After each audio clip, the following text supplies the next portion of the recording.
Bonjour, nous sommes en 2018 dans le site de l'Institut Docteur Angélique dans une série de vidéos consacrées aux commentaires du livre de la sagesse.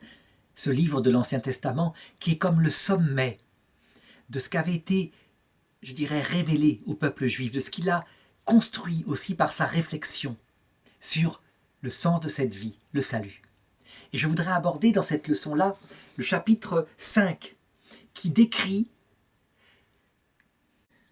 le destin final des pécheurs dans le sens fort du terme, ça veut dire les orgueilleux, les égoïstes, ceux qui ont construit leur vie sur l'amour d'eux-mêmes exclusivement et qui n'ont pas pensé à Dieu ni aux autres. On pourrait dire que ce texte-là, sans avoir des détails, décrit spirituellement ce que c'est que l'enfer, mais aussi, on va le voir, ce que c'est que le purgatoire. Et c'est pas pareil. Et les deux sont déjà dans le peuple juif. Je veux dire que dès le deuxième livre des Maccabées, enfer et purgatoire sont crus par le peuple juif. Donc pas seulement l'éternité pour l'enfer, mais aussi la punition ou la correction provisoire pour ce qui est du purgatoire après la mort.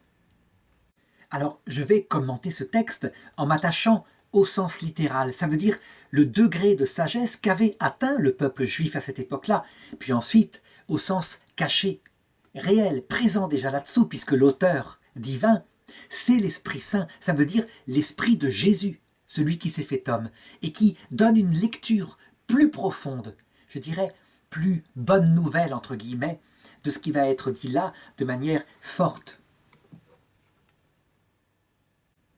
Donc, qu'est-ce qui se passe de l'autre côté, lorsque ce monde passager, avec ses valeurs, plaisir, argent, gloire, disparaît, pour que s'établisse la victoire des vraies valeurs, celles qui plaisaient à Dieu, et qui sont la sagesse, l'intelligence, la pratique des vertus, l'amour de Dieu et l'amour du prochain. Que se passe-t-il? Eh bien, tout d'un coup, toutes les œuvres de l'impie sont balayées.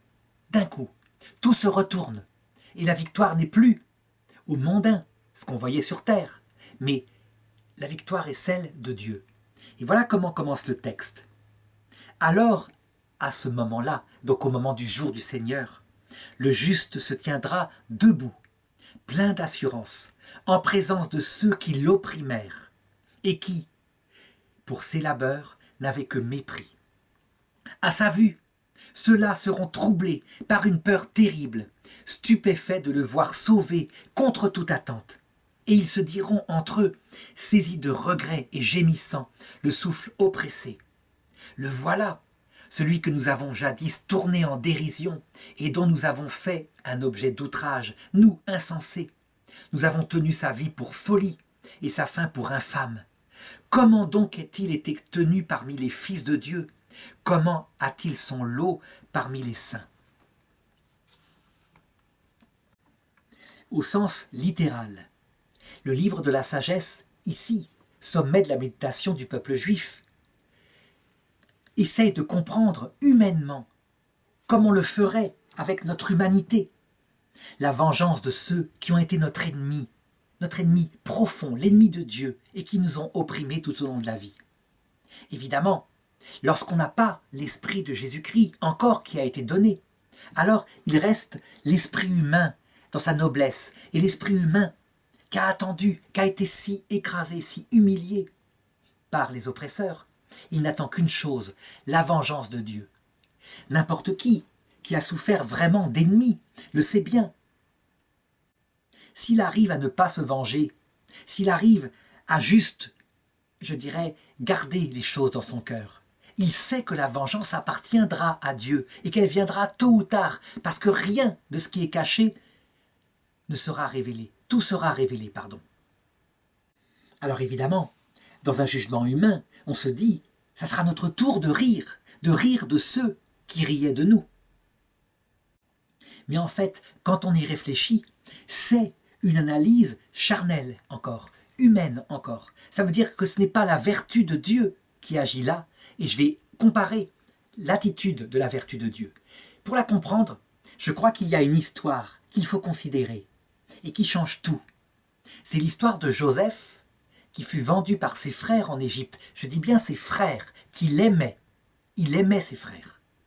Joseph, trahi par ses frères, a une attitude où ses frères, qui sont ses ennemis, eh bien il continue de les aimer. Vraiment. Et puis il se retrouve, par le destin et par la main de Dieu, celui qui distribue le pain et le vin sur toute la terre, tandis qu'une famine règne sur le reste de la terre. Il est le vice-roi d'Égypte. Et la famine amène ses frères auprès de lui. Alors, il les reconnaît. Et eux ne le reconnaissent pas dans un premier temps. Première chose qu'il va essayer d'établir, c'est la vérité de leur cœur. Est-ce qu'ils ont changé? Est-ce qu'ils ont changé par les souffrances qu'ils ont eues? Est-ce que le remords du péché qu'ils ont commis les a suffisamment purifiés, les a suffisamment rongés? Et pour ça, il leur tend une épreuve. Il fait accuser le plus jeune frère, celui qui jamais ne l'a trahi parce qu'il était trop petit, d'un vol, pour voir s'ils vont le défendre. Et bien contre toute attente, ils ont changé, ils le défendent et ils se livrent à sa place pour être esclaves, parce que lui, le jeune, doit retourner auprès de son père. Alors, à ce moment-là, Joseph, au lieu de se venger cruellement comme il aurait pu le faire, et les faire tuer tout de suite, il se dévoile à eux, et il leur dit « Vous m'avez fait du mal, vous m'avez vendu, j'ai souffert énormément, mais n'ayez pas peur, il n'y aura pas de vengeance. Si Dieu a permis cela, c'était pour vous sauver, parce que la famine va régner sur le monde. Et donc, maintenant, réjouissez-vous de ce que vous avez fait et qui a produit finalement un si grand bien. » Eh bien, cette attitude de Joseph par rapport à ses frères est, je crois, l'image plus profonde qu'avait été donnée par Dieu, donc bien avant, de ce que sera le jugement dernier, le jugement terrible.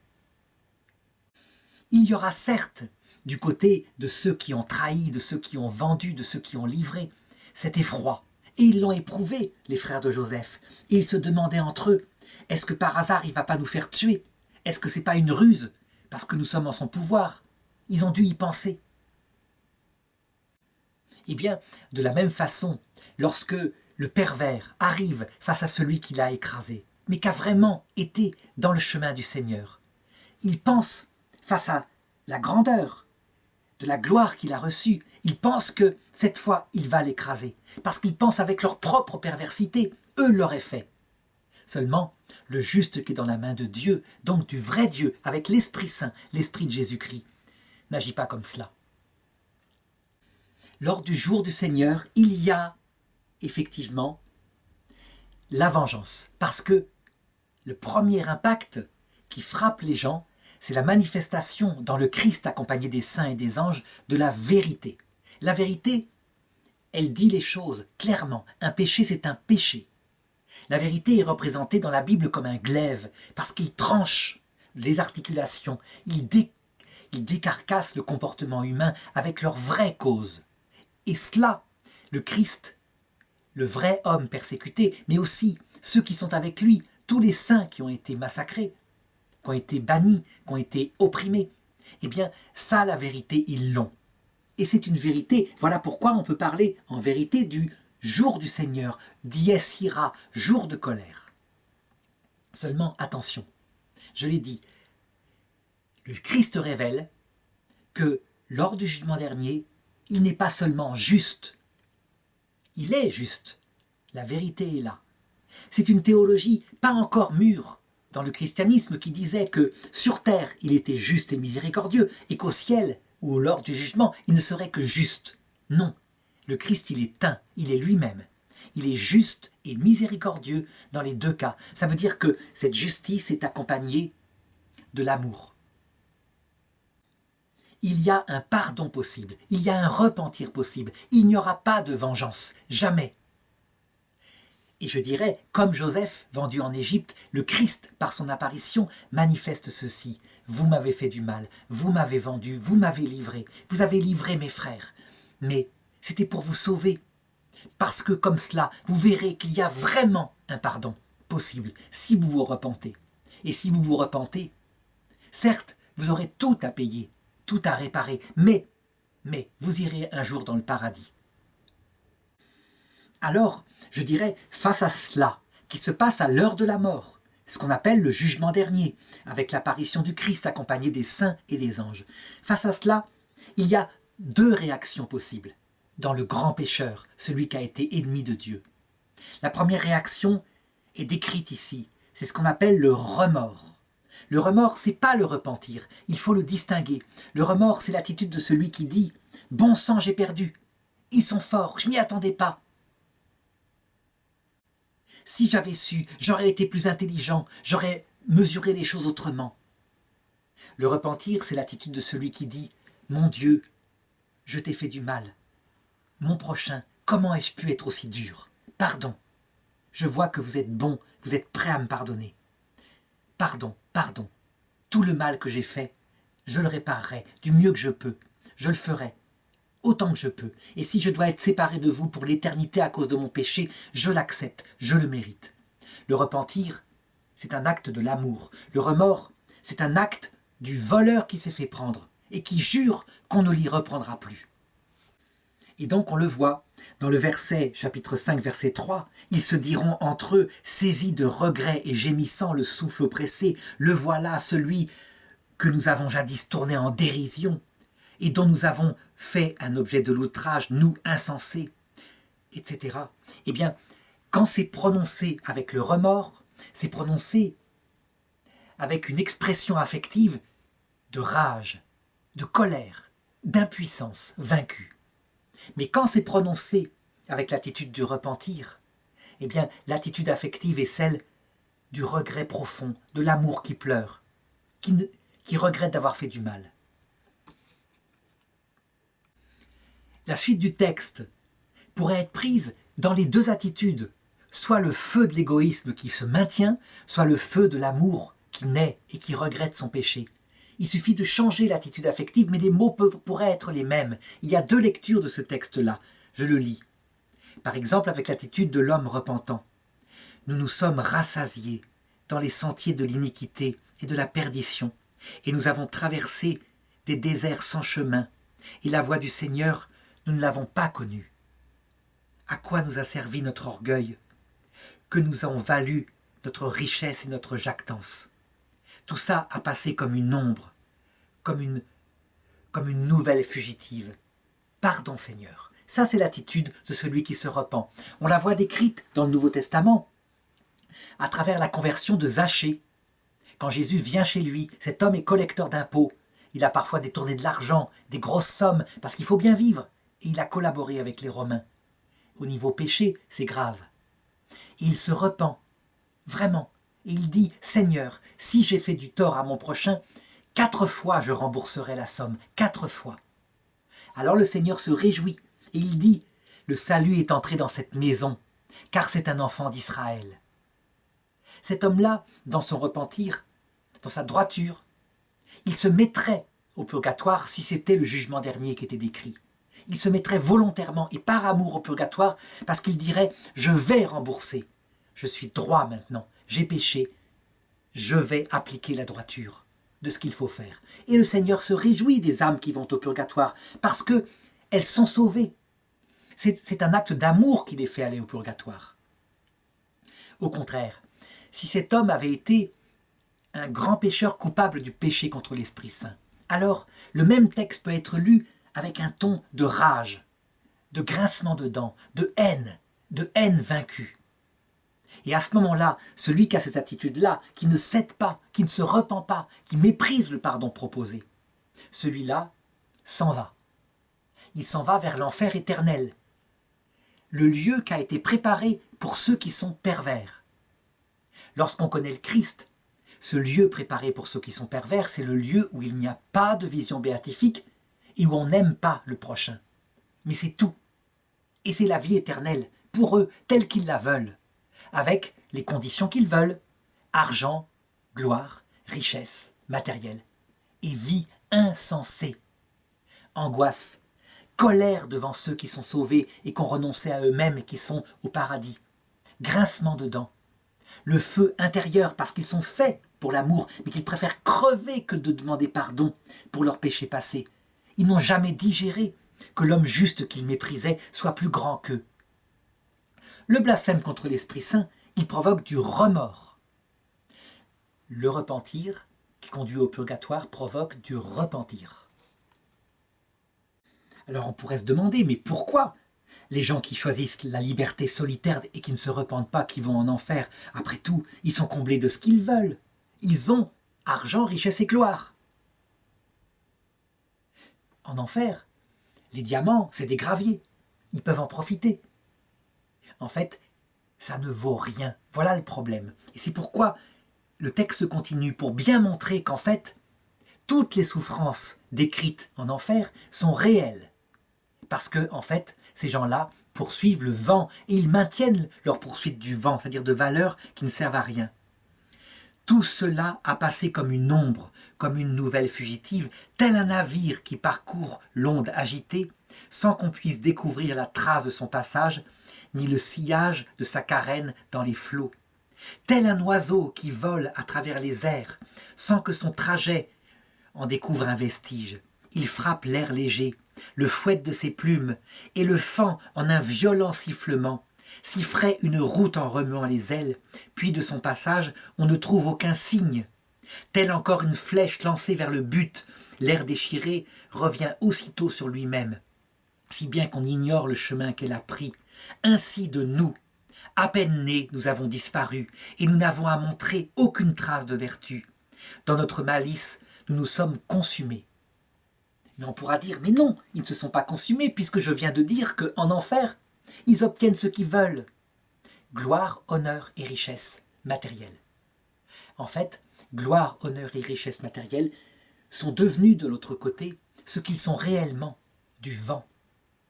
À quoi ça sert pour un damné qui n'a personne qui le glorifie, puisque les damnés sont tous centrés sur leur propre gloire et méprisent la gloire des autres?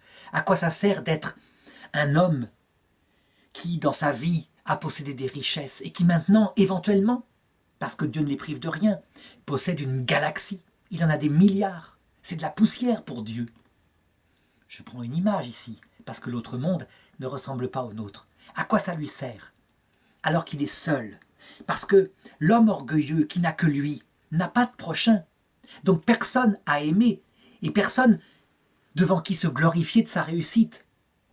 Il est seul. Et donc, il possède certes tout. Les plaisirs maintenant. À quoi ça sert? Alors qu'il les recherche et qu'il n'en a pas. Pourquoi? Parce qu'il est profondément angoissé d'une vie qui est éternelle, qui ne disparaîtra jamais, mais qui n'a pas de but. En imaginant même qu'il se donne du plaisir parce qu'il visite un monde immense qui lui appartient maintenant, dans l'enfer. Eh bien, c'est du vent. À quoi ça sert de posséder l'univers si on vient à perdre son âme, disait Jésus? Ça veut dire qu'en fait, il a ce qu'il voulait, et c'est vide, et c'est mort. Mais cette fois, ça se voit. Alors que sur terre, l'homme orgueilleux a ce qu'il veut, richesse, argent et gloire. Mais, sur terre, il croit que ça vaut quelque chose. Alors évidemment, les hommes charnels, entre guillemets, de cette terre, en écoutant mon discours, doivent se dire « Mais l'enfer, c'est vraiment intéressant. En fait, il raconte n'importe quoi. Qu'est-ce qui rend heureux l'homme, sinon la possession de biens matériels, et des plaisirs, et de la gloire? Et puis tant pis si on est seul. C'est intéressant. » En fait, c'est ignorer, comme le monde actuel l'ignore, que le cœur de l'homme, il n'est pas un cœur animal. Il ne se contente pas au jour le jour de manger et d'avoir des plaisirs. Il a besoin d'un sens à la vie. Il a besoin d'amitié. Il a besoin d'activité, de l'intelligence. Il a besoin aussi d'aimer quelqu'un et que ça ne passe jamais. Si bien que si, en enfer, le corps et le psychisme paraissent comblés un certain temps, comme l'esprit est vide, mort, eh bien, même le corps n'obtient pas le plaisir. Et ça somatise jusque dans le corps, si bien que, comme le décrivaient les anciens, ils chercheront les plaisirs et ne les trouveront pas. On le sait déjà sur Terre. Un homme angoissé qui est milliardaire, qui s'achète avec ses milliards la plus belle femme du monde, qui ne vient vers lui que parce qu'il a de l'argent. Il ne trouve pas le plaisir. Il le trouve un certain temps, c'est fugitif, et puis il est seul, avec le goût d'amertume et sa vie qui file. Donc il est tout à fait possible, en observant sur Terre ce qui se passe pour les âmes qui vivent éloignées des vraies richesses, il est tout à fait possible de comprendre ce que c'est que l'enfer de l'autre côté en considérant que c'est éternel. Alors on pourrait dire pour le moins, mais Dieu ne peut pas se venger en les condamnant à une vie vaine et éternelle. En réalité, les damnés, eux, dans leur orgueil, nieraient ce que je dis là. Eux proclameraient qu'ils sont heureux, parce qu'ils mentent. Mais toute personne qui regarde un damné de l'autre côté voit bien que en lui il n'y a que feu, que grincement de dents, que rage et exigence. Ils exigent, parce qu'ils sont intelligents, la vision béatifique. Ils la voudraient. Ils voudraient voir Dieu. Non pas parce qu'ils l'aiment, mais parce qu'ils convoitent l'équilibre psychique et spirituel que donne la richesse que possède Dieu. Ils ne l'auront pas, ça c'est clair. Dieu ne leur donne pas la vision béatifique parce que Dieu est amour. Et donc on ne l'a que si on l'aime dans l'humilité. Voilà pourquoi cette conception catholique de l'enfer est vraie et décrite en vérité par ces textes-là. Quand ils disent par exemple, chapitre 5, verset 14, « Oui, l'espoir de l'impie est comme la balle emportée par le vent, comme l'écume légère chassée par la tempête. Il se dissipe comme la fumée au vent, il passe comme le souvenir de l'hôte d'un jour. » L'enfer, ils ont tout, mais comme il leur manque Dieu et le prochain, ils n'ont rien. Saint Augustin le disait, « Tout avoir, sauf toi, Seigneur, c'est être pauvre de tout. » Et le chapitre 5 continue, et il décrit cette fois la récompense des justes, à partir du verset 15. « Mais les justes vivent à jamais, leur récompense est auprès du Seigneur, et le Très-Haut a souci d'eux. Aussi recevront-ils la couronne royale, magnifique, et le diadème de beauté de la main du Seigneur. Car de sa droite, il les protégera, et de son bras, comme d'un bouclier, il les couvrira. » Au paradis, la seule richesse qu'ont voulu ceux qui sont sauvés, quitte à renoncer à tout, la seule richesse qui comptait pour eux, c'était Dieu et le prochain. Pour cela, dit saint Paul, par amour pour Dieu et pour le prochain, j'accepterais même d'être séparé de Dieu pour que le prochain soit sauvé. C'est là un acte d'amour ultime que fait saint Paul dans sa mission apostolique. On peut le dire, ils renoncent à tout et ils obtiennent tout. C'est ce que disaient des anciens théologiens, qui jouent à qui perd gagne. Ils perdent tout et donc ils obtiennent tout.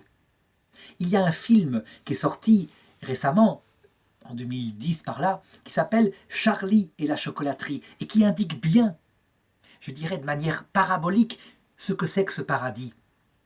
Un petit garçon qui gagne un concours où il pourrait gagner dans ce concours une chocolaterie. Seulement le propriétaire de la chocolaterie lui dit « D'accord, tu l'as gagné, mais évidemment, tu ne viens pas avec les tiens, ta grand-mère, ton grand-père, tous les gens dans ton grabat où tu vivais dans ta maison de misère, il n'est pas question qu'ils viennent, je ne veux que toi. » Alors ce garçon dit « Ah bon? Eh bien dans ce cas-là, je ne veux pas d'autre chocolaterie. Merci, mais votre concours ne m'intéresse pas. » Et il s'en va. Il a renoncé à tout pour ce qui est important, son prochain. Du coup, le maître de la chocolaterie vient le voir chez lui et lui dit « Tu auras la chocolaterie et tu viendras avec ta famille, parce que tu as renoncé à tout et que c'est ça la vraie sagesse. » Au paradis, on peut dire que ce texte décrit les vraies richesses qui restent pour toujours et qui viennent de la protection du Seigneur. C'est Dieu lui-même qui se fait le bouclier de celui qui s'est abaissé et qui lui donne la victoire. Dans une perspective catholique, on le sait, c'est l'amour qu'on a pour Dieu explicitement, donc fondé sur la foi, et l'amour qu'on a pour le prochain explicitement, donc à cause de Dieu, qui permet le salut et qui fait entrer dans le salut. C'est vrai. Seulement, il y a une bonne nouvelle que raconte Jésus. Dans le texte où il parle de ceux qui sont sauvés, il dit à un moment donné « Je mettrai les brebis à ma droite et je leur dirai ce jour-là, entrez dans le paradis. Parce que j'avais faim et vous m'avez donné à manger, j'avais soif et vous m'avez donné à boire. » Et ces gens-là diront « Mais Seigneur, quand est-ce qu'on t'a donné à manger? Quand est-ce qu'on t'a donné à boire? On ne te connaissait même pas. » Alors je leur dirai ce jour-là « Quand vous l'avez fait au plus petit qui est mien, c'est à moi que vous l'avez fait. » Alors on pourrait dire, mais la théologie de Jésus semble dire que la bonne volonté, la philanthropie conduisent au paradis. C'est pas ça qu'il veut dire. Il veut dire que la bonne volonté, la philanthropie, sont des dispositions magnifiques que lui, au jour du jugement, va exalter, va mettre en avant. Il les défendra, ceux qu'il ne connaissait pas et qui ont agi droitement. Et alors, ceux-là, en le voyant, ils l'aimeront, Jésus. Ils iront naturellement vers lui, parce qu'en fait, toute la bonne volonté qu'ils avaient, eh bien, c'était Jésus qu'ils aimaient sans le savoir. Mais évidemment, ils le verront cette fois, et donc à l'heure de la mort, leur bonne volonté se transformera en foi, en charité, en espérance. Et donc, comme le disait la foi, personne ne sera sauvé si ce n'est par Jésus-Christ. Lui se fera leur bouclier, et c'est lui qui exaltera le bien qu'ils ont fait, même le bien humain. Il l'exaltera. On appelle cette résurrection des œuvres, qui n'était pourtant parfois que humaine, on appelle ça une bonne nouvelle. Parce qu'on peut dire que Jésus se fera notre avocat. Et donc, ceux qui pensent que les œuvres faites uniquement d'une manière philanthropique ne sont que perdition, l'Église catholique répond que non, bien sûr que non. Tout ce qu'il y a de bon, de vrai, de vertueux dans toutes les religions sera disposition au salut et conduira ces hommes-là, lorsqu'ils verront le Christ, au salut.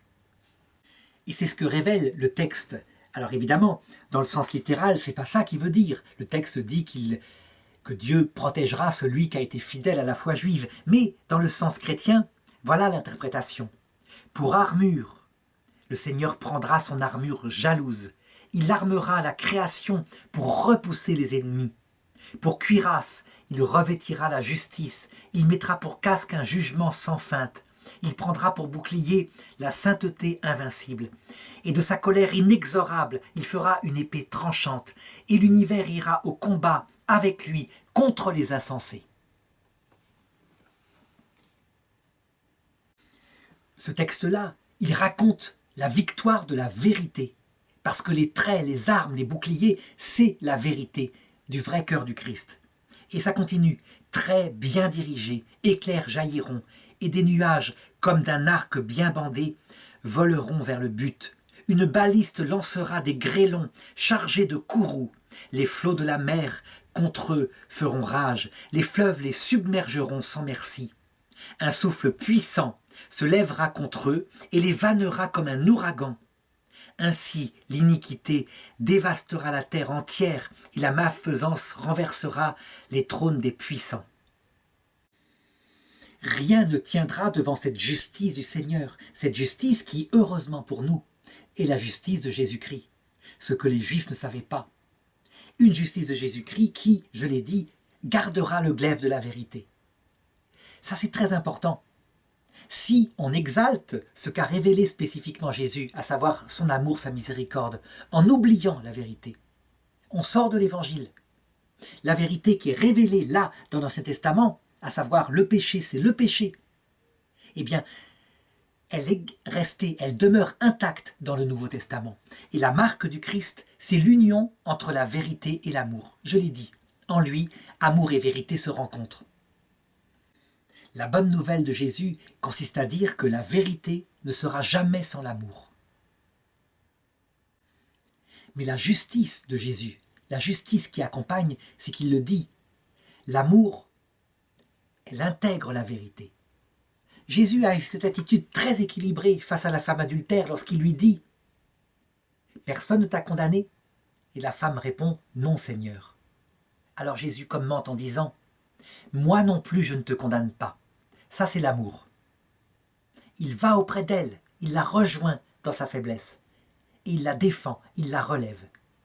Mais il dit aussi « Va et ne pêche plus. » Ça c'est la vérité. Elle a péché, elle a commis l'adultère, c'est vrai. C'est un péché. Donc, il y a deux façons de sortir de la foi chrétienne. Soit en exaltant l'amour contre la vérité, soit en exaltant la vérité contre l'amour. Et on peut dire que, actuellement, en 2018, où je fais ces vidéos, la grande lutte, la lutte perpétuelle, venant certainement du diviseur, ça veut dire du démon, consiste dans l'Église catholique à ce que certains croient être fidèles à l'Évangile en exaltant l'amour et en relativisant la vérité qui dit que ceci est un péché. Et d'autres s'offusquent en exaltant la vérité et en disant que ceux qui exaltent l'amour relativisent tout, sortent de l'évangile, et on ne se comprend plus. Alors que la réconciliation, elle est dans l'union de l'amour et de la vérité. Telle est la marque du Christ.